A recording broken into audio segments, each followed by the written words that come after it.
A Home for the Cowboy, Walker Ranch, Book 1.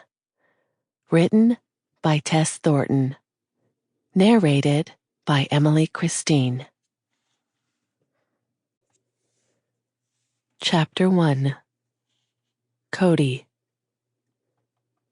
Welcome, folks, to the National Reined Cowhorse Association Western Derby, here in beautiful Scottsdale, Arizona. We've had an exciting few days of competition with some of the best cow horses and cowboys in the country. We're back now with the fence work, so grab your seats and settle in for a terrific afternoon. The announcer's voice echoed from the arena, calling the audience back to their seats after an hour's break. A hot shiver of excitement ran through my chest, and I took a deep breath. I had a lot riding on this afternoon, but it wouldn't do me any good to get edgy now.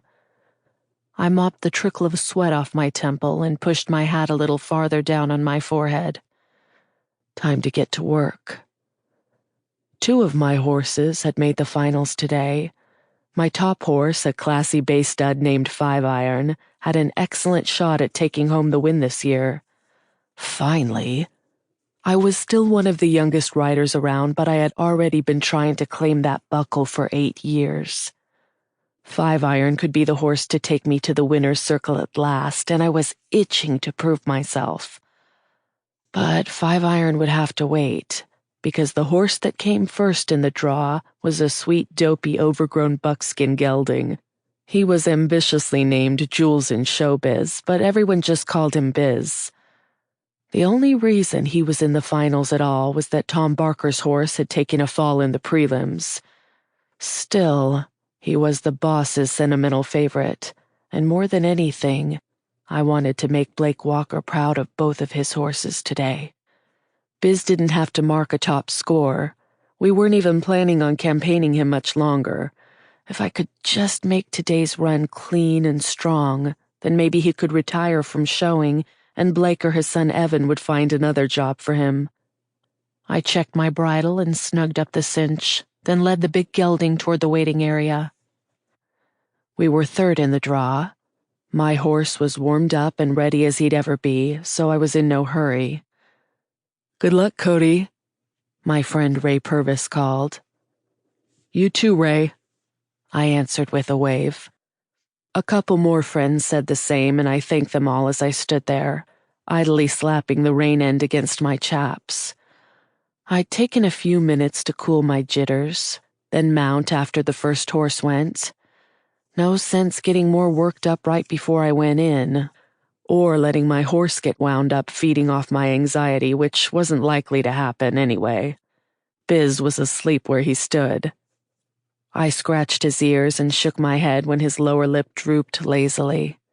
Some competitor. Don't get me wrong, I was pretty fond of the big guy. You had to like him really, because he didn't give you the option not to. But I'd also trained him since he was 2, so I knew pretty well what he was and wasn't capable of.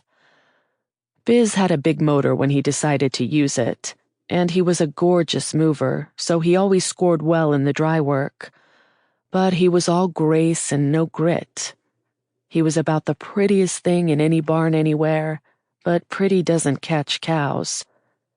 "Haskins, there you are. Gonna take home that reserve championship again?" My neck prickled at the familiar voice, and out of nowhere hate curled in my stomach.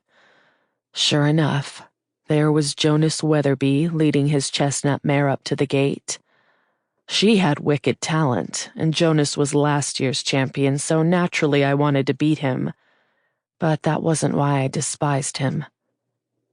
"Hey, Cody," purred the woman hanging on Jonas's arm. "Good luck out there." A punch hit me right in my chest when I saw my ex-wife Courtney Lowe. She'd even dropped my name like I never existed. That was the part that stung. I didn't miss her, hadn't for a long time. It was the betrayal, the lies, and just being discarded like worthless baggage after all I'd done for her. But I kept my glance short and cool and shrugged like I didn't care. Like she hadn't stomped on my guts and thrown away 5 years. Sample complete. Ready to continue?